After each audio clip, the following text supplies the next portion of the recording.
Hi guys, it's February 25th. The Lord shared a word with me this morning. I have a feeling I'm probably, I don't know. I mean, I don't think I'm going to be doing a lot of videos now. When God calls me to do a video, I will, but I'm feeling Him pulling me away from YouTube and just my computer in general. So I will go ahead and share this, and then we'll see when I come back. Okay, my daughter, share my words with my children. My children, if you never commit to spending time with me, you will never come to know me as well as you should.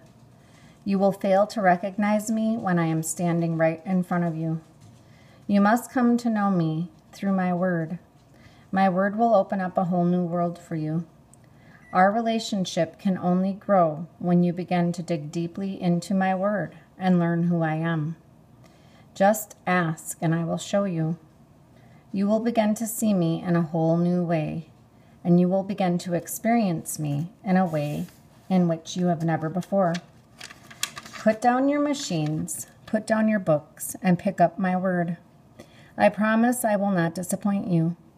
You will be pleasantly surprised when mysteries are revealed and my word comes to life for you like never before. I will show you many new things pertaining to the times in which you live. Please, my children, come to me this way now. This is truly me telling you the way in which to draw nearer to me. My word. Come now, my children, now. In the darkness that is surrounding you, rely on my word. My word, my light, will set you free from this world. This is what I am calling on you to do.